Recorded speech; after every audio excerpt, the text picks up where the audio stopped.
A Stitch in Time, Part 3, From Birth to Tombs. I am now in Solusek Rose Tower. I will do this instance on this video. I will do the second instance for this part in a second video. The first thing you need to do is find a way to translate all the runes on the wall. So you go up to this lexicon here that doesn't want to talk to me. There we go. Go through the nice little babble with him. Go roundabout, finally figure out what you need to do to talk him into helping you. And you are given a spell in your book that will summon the lexicon. It's already summoned for you, but you get to keep this spell. So it is now your permanent fluff pet as well. So you go up to these runes that are on the wall, and you tell the lexicon to start translating. And you click, and you click, and you click. Eventually you'll get a little bit more information. They refer to the phoenix. Keep on going. As you can see, there's a second type of rune in here, and that is the stuff that is in the side hallways. And you are going to need both the ones in the main hallway and in these side rooms in order to get everything translated that you need. So just keep on going. And going and going, and you will eventually get the update saying that you have everything you need, and you will be given a recipe. At that point, you can start harvesting in the zone and collecting everything that you need in order to create the recipe. You're going to bring back a baby phoenix. Imagine that. There we go. I've received the recipe. I'm going to need sulfur, I'm going to need obsidian shards, and I'm going to need condensed magma. Well, first thing I'm going to do is start on the condensed magma because there are 3 nodes from which you can fish in this first room. And you'll see what I mean later on. I prefer fishing in this room to fishing in the final room. You still need to get pretty much all the way out to the edge and try not to fish on the tome, so I'm getting rid of the tome now that I don't need it anymore. But it's still less vertigo inducing for me. And make sure you don't jump too far and end up in the lava. You just need your toes able to see the lava and the lava to see your toes. It's really kind of weird the way line of sight works, but it is what it is. Alright, I have 6 of the 12 magma that I need. I may come back here once it respawns, but for now I am going to start collecting the ash. There are 3 side rooms. There's an aggro imp in each one of those side rooms that flies into this middle area. They randomly spit out bunches of hot sulfur ash. They're also epics. I didn't mention that, but they are. So you're going to want to wait for them to spout out their ash. You could go into the side rooms while they're out here, but then you run the risk of being cornered in one of those rooms and having to wait for pathing before you can get out again. I don't like risking it that much, so I'll just wait for them to tootle along. Since you need the sulfur ash while it is hot, it will despawn if you wait too long. And I was hoping he would give me a bit there. He just spit out a bunch, but that's too far into the room. I'm not going to bother. This is also a lot of red on red. So you really have to train your eye to start watching for these methods, because they blend in rather well. And he's going to zigzag there, so I'm running over to this ash. I will take a small bit of damage when I harvest it. That's okay, and I went too close. They're going to come after me. I'm evacing. Otherwise, I'd be dead right now, because I ran in just as the 2 of them crossed streams and wedged me between them. So while I'm here, I'm going to get the rest of the magma. Don't mind me. Do-do-do-do-do-do-do-do-do. I ran away. Otherwise, that would have been a death, and that would have been because I was too impatient. You can just sit there and wait for it all nicely safe and take a lot longer that way. If you're going to be impatient, well, you're going to risk getting smished. And that is really the only spot where death is a real serious risk. the rest of it is even more avoidable. There are ways to get yourself killed, and I will show you them later. But I'm trying to be good and not have to make you folks wait a lot while it's loading. There, you got to see the effect as it spooted out the ash. He's the only one in here right now. The other two are in. Whoops, one of them came out, but I'm still clear. Grabbed the ash, moved back. I still need 4 more ash. This is going to take a while.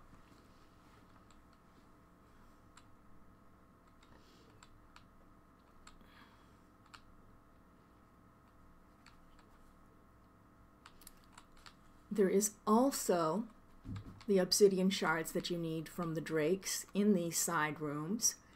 But as I said, I don't like getting cornered in those side rooms. So I will wait and get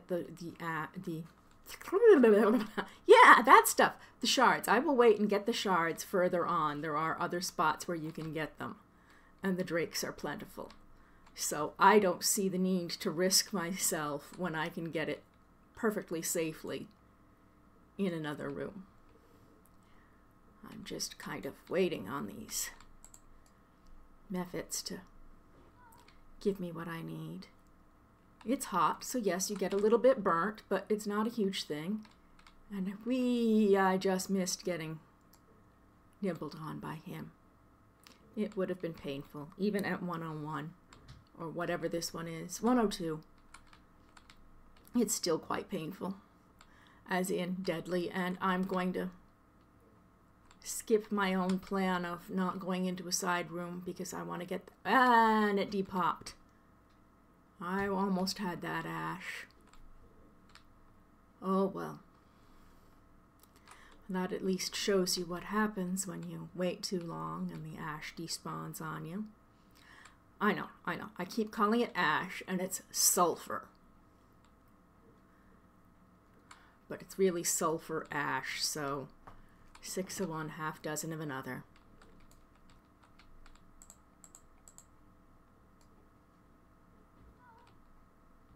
Sulfur ash. And now I'm up to 4 of 6. And I am trying to keep an eye on a cat that is trying to make a mess in here as well right now. He's feeling neglected. I'm talking and I'm not talking to him. So he's knocking things off my desk and I'm almost running into mephits because of it. Oh well, he's a spoiled little boy. All 15 pounds of him, so he's not that little.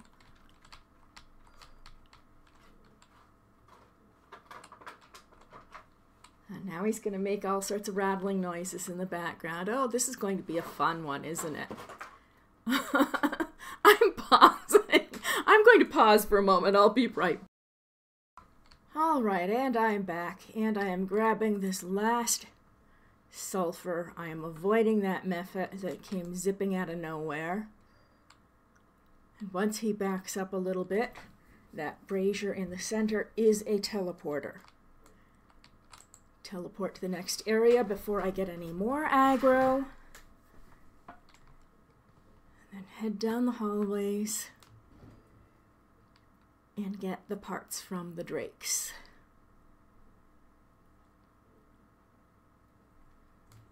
There we go. And to mining we will go.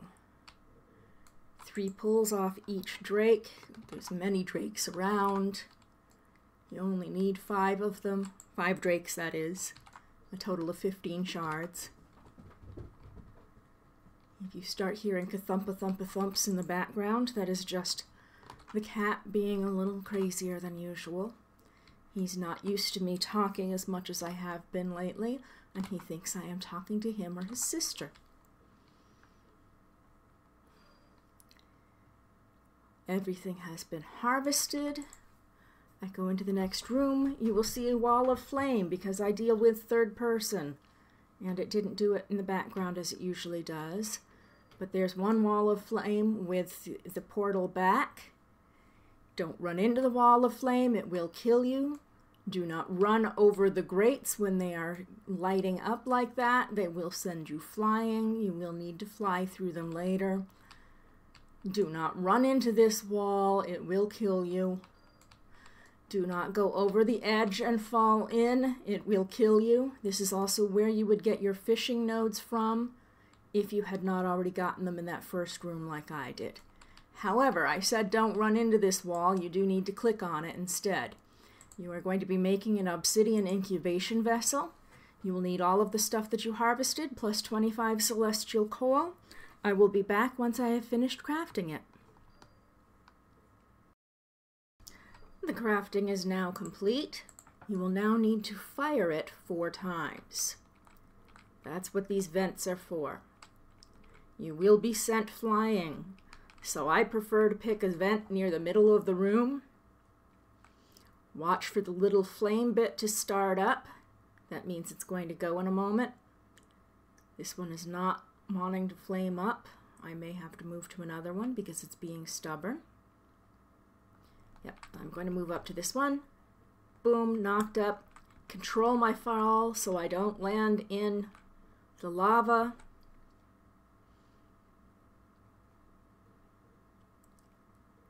And wait for it again. I am taking damage when this happens, but it's not a huge amount of damage. And I forgot that middle one was being stubborn, so of course now it's working. Boom, done, boom, done.